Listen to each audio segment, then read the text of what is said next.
He was honest, hard-working, and did everything right, or so he thought.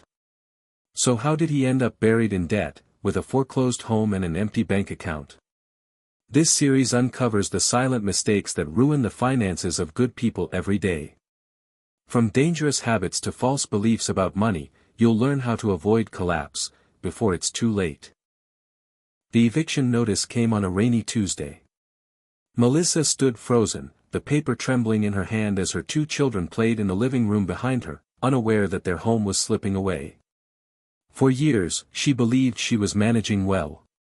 She paid bills on time, worked 2 jobs, and never splurged on luxuries. So how did it come to this? The truth was more painful than she expected. Melissa had been ignoring the quiet signs of financial decay. It started small. A payday loan here, a late car payment there. She told herself it was temporary, just a phase until her hours picked back up. But months passed, and she began juggling bills like glass plates, always prioritizing what was most urgent, never solving the root cause. Her credit card debt slowly ballooned past $9,000, and interest alone was eating up $150 a month. Her rent had increased by 12% in the last year, while her income barely budged. Melissa's story isn't rare. According to a 2024 report by the Urban Institute, over 38% of American households live paycheck to paycheck with no emergency savings. Among those, more than half don't realize they're at risk until a crisis hits. Financial collapse doesn't usually begin with a job loss or medical emergency, it begins with small imbalances that quietly accumulate.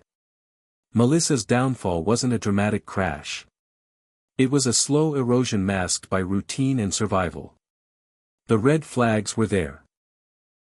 Relying on credit to cover essentials, using payday loans, skipping regular car maintenance to save money, and postponing medical visits. These behaviors, common in struggling households, create a fragile system that can't survive a single shock. When her youngest child needed dental surgery not covered by Medicaid, Melissa was forced to choose between the procedure and paying rent.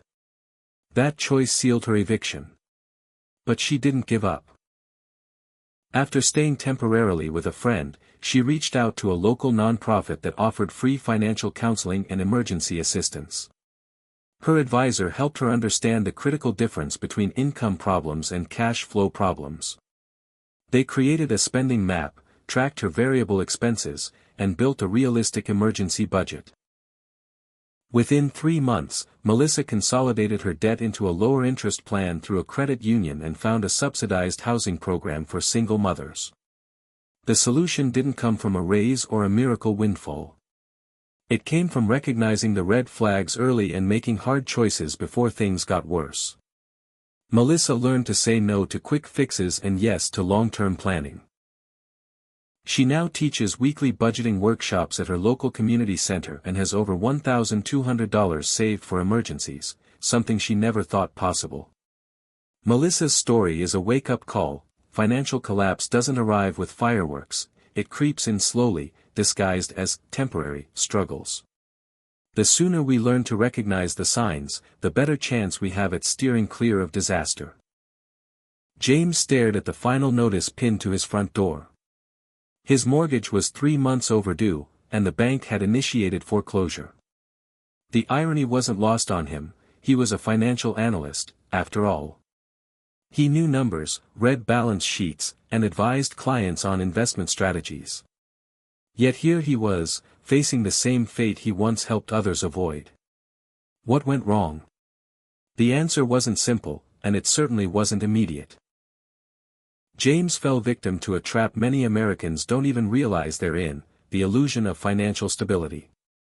With a steady job and a 6-figure salary, he believed he was immune to financial collapse.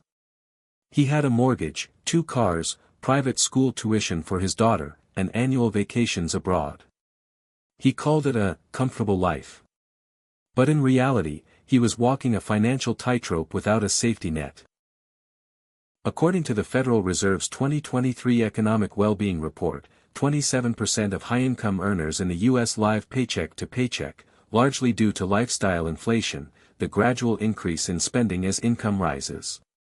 James fit this profile perfectly. Each raise led to new expenses, a bigger house, a newer car, fancier meals. He wasn't saving, he was upgrading. Things started unraveling when his wife was diagnosed with a chronic illness. The out-of-pocket medical expenses totaled over $18,000 in a single year, despite their insurance. James dipped into credit cards and personal loans to stay afloat, convinced his next bonus would fix everything. But that bonus never came. Instead, his company downsized, and he was offered a severance package that covered just 2 months of expenses.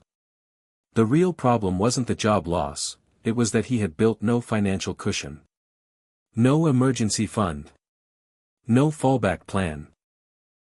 His assets were tied up in liabilities, an expensive home he couldn't sell quickly, 2 leased vehicles, and a lifestyle that required a continuous, high income.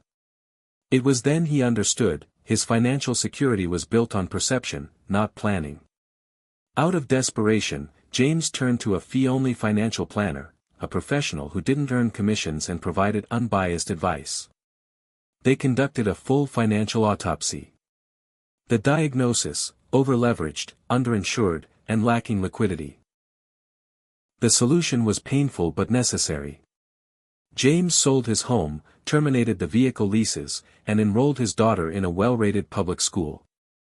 He downsized his life by choice before it was taken from him entirely. He also adopted the 50/30/20 budgeting model, allocating 50% of income to needs, 30% to wants, and 20% to savings or debt repayment. Though it sounded basic, it was revolutionary to him. He began tracking every dollar, creating a 6-month emergency fund, and investing only after essentials were covered. Within 2 years, he rebuilt not only his finances but his confidence.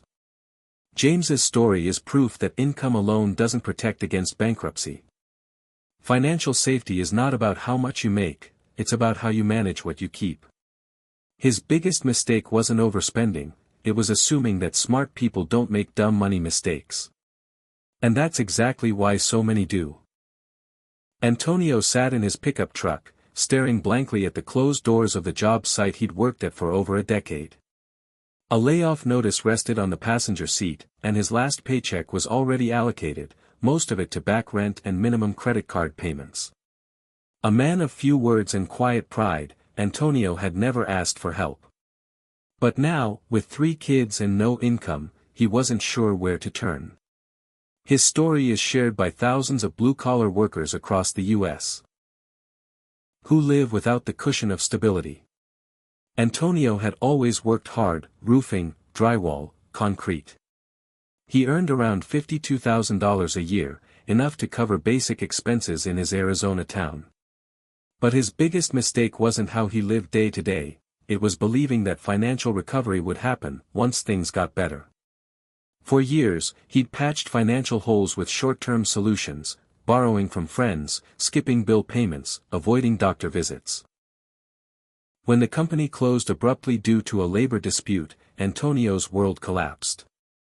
With no severance, no unemployment benefits approved yet, and no savings, he was forced to pawn tools, delay car payments, and rely on food banks.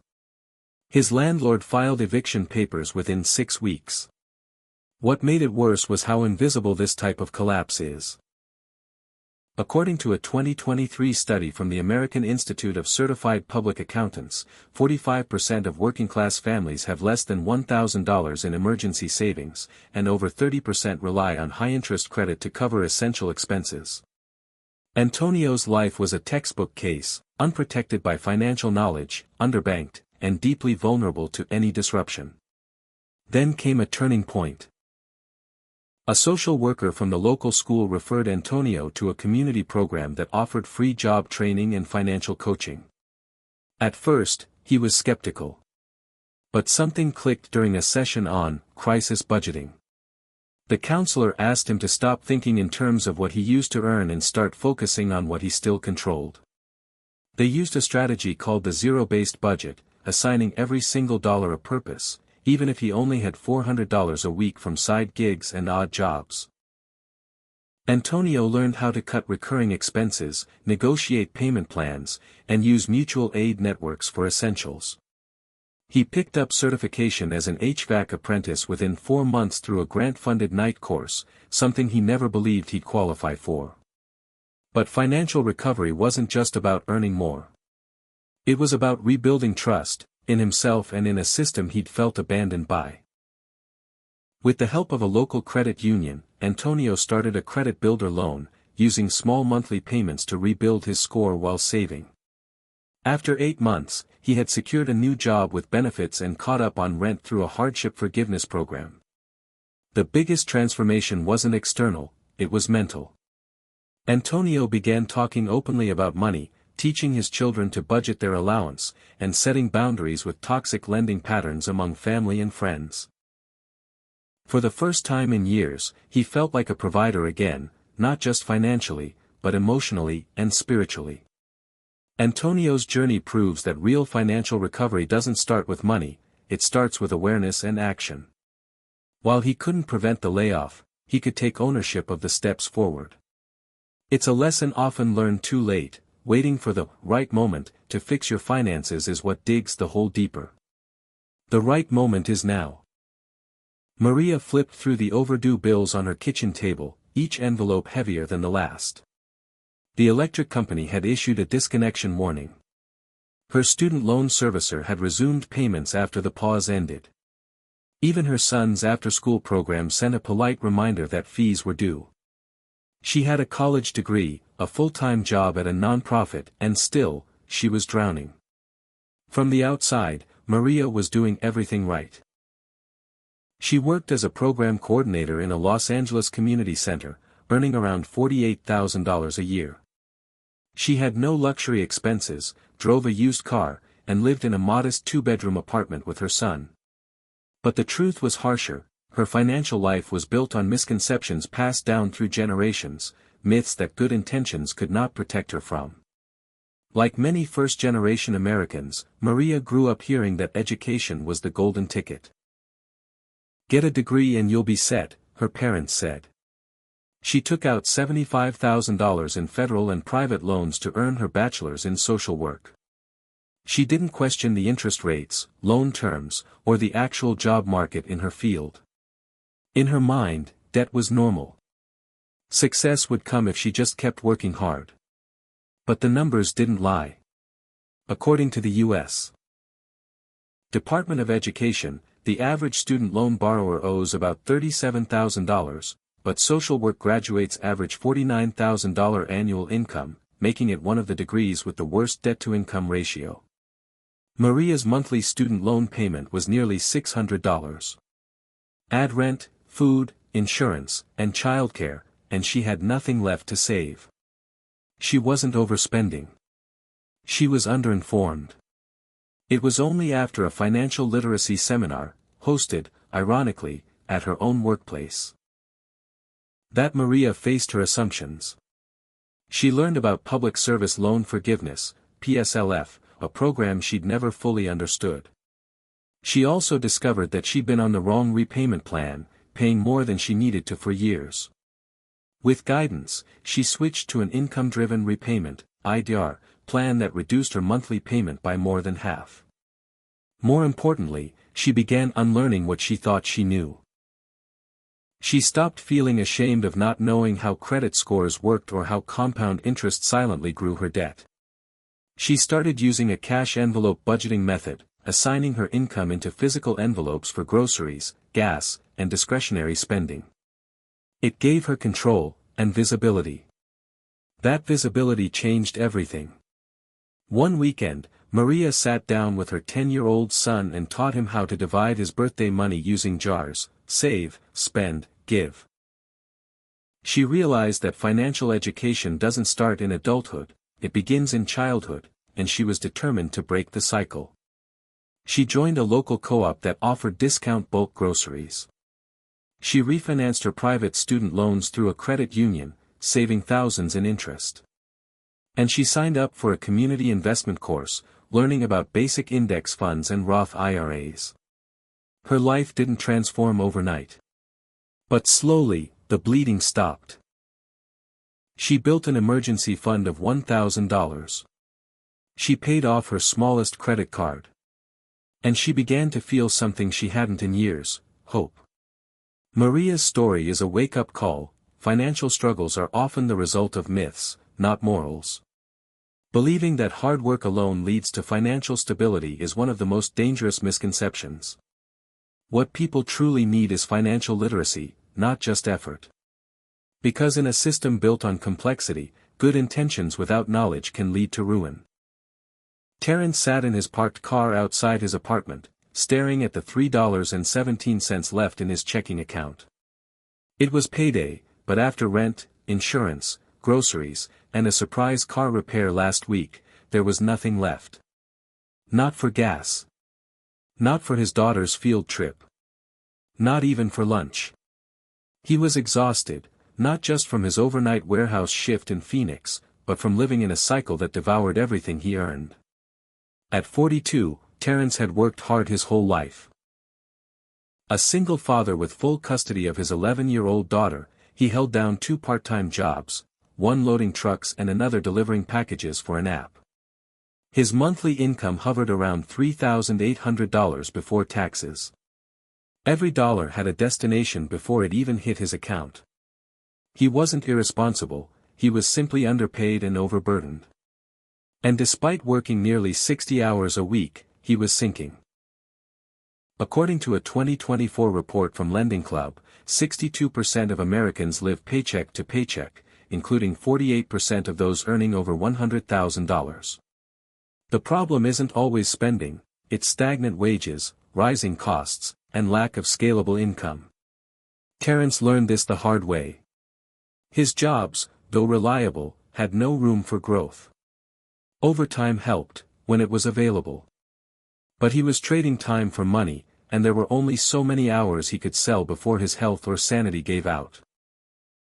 The breaking point came when his daughter asked, quietly, if she could skip her school trip so he didn't have to worry. That night, something snapped.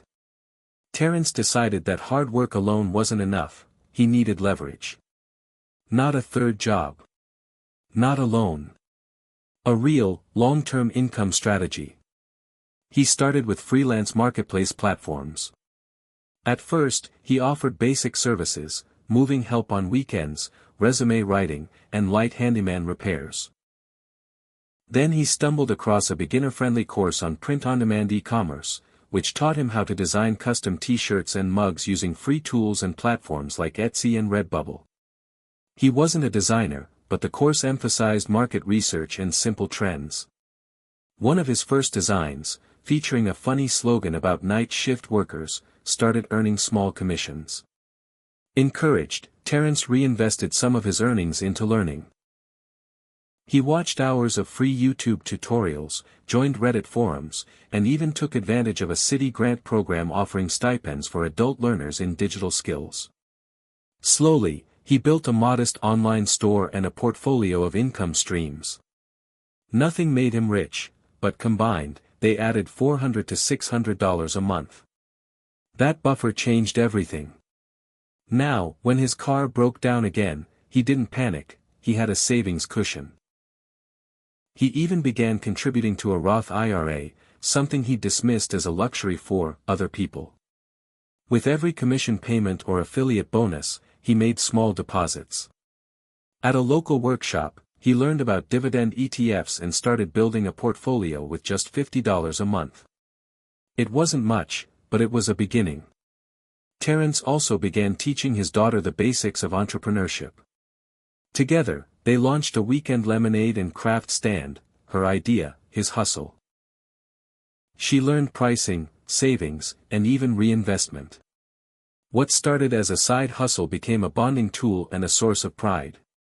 She no longer saw her father as tired and worried, she saw him as resourceful. His journey wasn't perfect. Some months were lean. Algorithms changed, gigs dried up, and learning curves hit hard. But Terrence had cracked the code, he no longer depended solely on wages.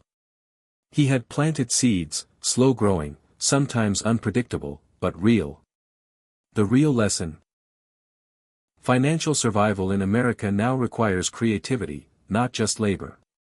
When wages stagnate and costs rise, smart side income and modest investments can mean the difference between crisis and cushion. For people like Terrence, it's not about getting rich, it's about getting free. Susan stood on the front porch of her new home in Durham, North Carolina, holding the keys in her hand and fighting back tears. At 55, she had lost everything once, her business, her marriage, and nearly her mind. But this time was different. This home wasn't just a property. It was a symbol that she had finally built something sustainable, something that wouldn't crumble the next time life hit hard. 3 years earlier, Susan had been forced to shut down her small catering company. A bad contract, a dishonest partner, and a lawsuit drained her savings and reputation. She moved into a studio apartment, took temp jobs, and lived off food stamps for 6 months. Despite having built a thriving business once, she had never learned how to protect it. Or herself. Like many Americans, she had built a dream with no financial backup plan. According to the U.S. Small Business Administration, 1 in 5 small businesses fail within their first year, and nearly 50% fail within 5 years. The most common reasons: poor cash flow management, lack of emergency savings, and over-reliance on personal credit. Susan had made all those mistakes. What changed her life wasn't luck, it was structure. A social worker referred her to a nonprofit financial coaching program. At first, she was skeptical. Budgeting felt like punishment, not freedom. But her coach, Carla, changed her mindset. The goal, Carla said, isn't to count pennies, it's to give every dollar a job. Susan started rebuilding from zero. Step by step, she created a zero-based budget. Every dollar she earned from her temp jobs had a category: rent, food, bills, and most importantly, savings. Even if it was just $10 a week. Slowly, she started seeing progress. She learned the 50/30/20 rule, allocating 50% of income to needs, 30% to wants, and 20% to savings and debt repayment. At first, her ratio was more like 80/20/0, but the framework gave her a goal. As her credit improved, she opened a secured credit card and paid it off in full every month. Within 18 months, her score jumped 120 points. She started listening to financial podcasts, reading books like The Psychology of Money, and attending free webinars on home ownership and retirement planning. Most importantly, she adopted what she called her financial firewall. It had 3 pillars: 1, an emergency fund covering 6 months of expenses. 2, multiple income streams, even if small. 3, a long-term investment plan tailored to her lifestyle. Instead of restarting a catering business, Susan created a meal prep subscription service for seniors. She partnered with local senior centers and delivered nutritious, pre-made meals every week. It was scalable, low-risk, and operated on pre-orders. The first year brought in just $12,000. The second, $32,000. This year, she was on track for $60,000, with just 2 part-time helpers and a rented kitchen space. With steady income and savings, Susan qualified for a first-time homebuyer program, which offered lower interest rates and required only 3% down. Her mortgage was less than what she paid in rent. And for the first time, she had equity, a stake in something real. She didn't splurge on furniture or upgrades. Her joy came from stability. Now, she mentors other women through the same nonprofit that helped her. She teaches budgeting classes, shares her story, and reminds them that sustainability is sexier than survival. That a $1,000 emergency fund can feel more luxurious than a designer handbag. That financial freedom isn't a 6-figure salary, it's knowing your life won't collapse with one bad month. Susan's story isn't exceptional. It's possible. She didn't win the lottery. She made different decisions, learned from painful mistakes, and built a life that could weather storms. For people wondering how to stay financially safe in a world full of hidden traps, her story offers one final truth: we don't need to be perfect. We just need a plan, and the discipline to follow it before the crisis comes.